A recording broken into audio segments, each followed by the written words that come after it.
Joining us now from London with the latest is RRI's news chief correspondent, John Cookson. John, good afternoon. It's good to see you. John, what exactly are the MPs up to and what are they trying to achieve? Hey, Idia. Yes, good to see you. Can I just tell you that Brexit is 80 days and 21 hours away now, so that just gives you an idea as to how close things are. Just before I answer that question, that cabinet meeting that you mentioned has now broken up. The readout from it is that ministers were asked about no-deal planning, of which there seems to be quite a lot to do at the moment, not least practicing and trying to agree what to do about lorries stacked up on either side of the channel. You know, rather like someone waiting at a supermarket checkout and having lots of people behind them.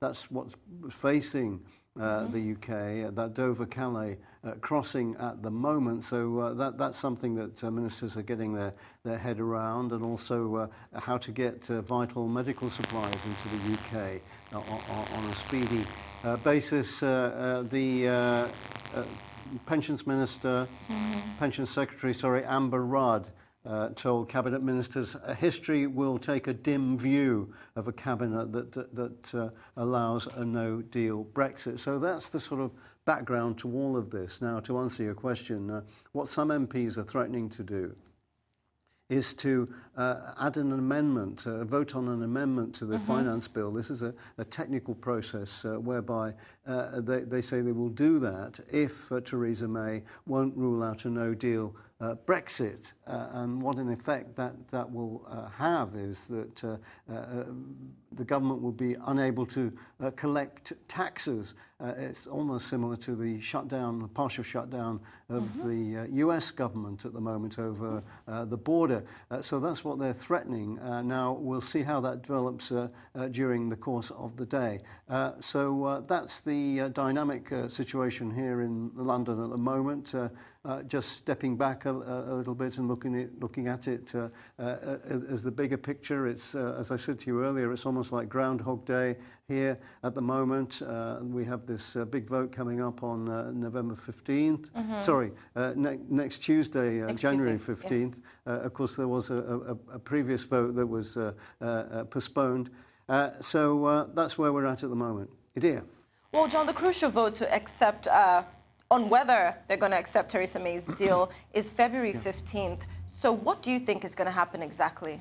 Well, as things stand at the moment, Theresa May, depending on which pundit you believe, is either 80 or 200 votes short of getting this through the House of Commons on Tuesday. Incidentally, we'll be covering it live here on Arise News and also the aftermath the following day.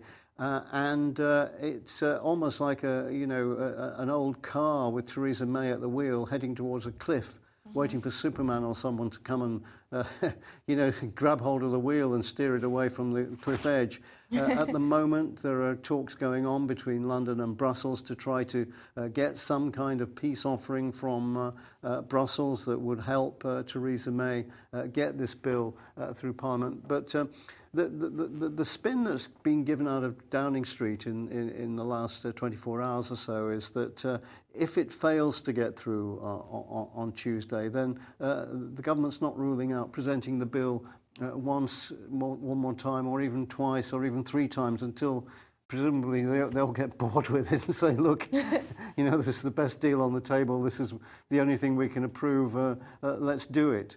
Because there is a great sense here today that a no-deal Brexit will be a disaster for the UK, and also not good for Europe too. Idia. Well, John, I guess the big question now is there anything more that the EU can offer Mrs. May to help her deal get through the House of Commons?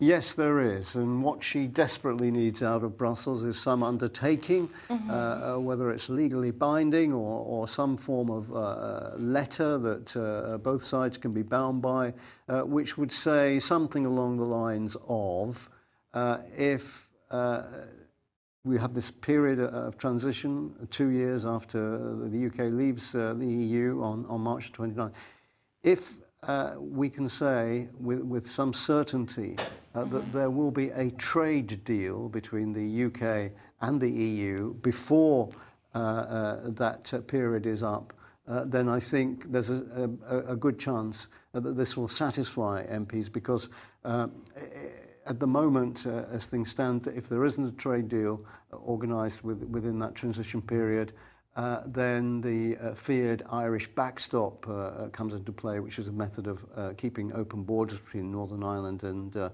Republic of Ireland. And this is the troubling aspect to many MPs who fear that once the Irish backstop kicks in, then the UK will be tied to the EU forevermore. So if Brussels can offer something on that, then Theresa May definitely would stand a better chance of getting the bill through the House of Commons. Idia. Well, John, before I let you go, can you give us a sense of what will happen between now and the vote next Tuesday? Yeah, well, there was a cabinet meeting today when as I said earlier, there's more planning underway for a no-deal Brexit. The debates get underway tomorrow in the House of Commons, on Wednesday, Thursday, Friday, probably Monday too, and then Tuesday is that vote, probably in the late afternoon, but more likely in the evening, on the Brexit deal that's on the table at the moment, which Theresa May promises everything that people want. In other words, a separation of the UK from the EU, some deal on the status of UK and EU nationals in either territory, and also an end to the rule of the European Court of Justice. But there is just this crucial thing in that deal at the moment, that we have this Irish backstop still in place, and this is the thing that's causing the issue. Idia. Well, John, thanks so much for joining me this afternoon to discuss this. Our Rise News Chief Correspondent there, John Cookson.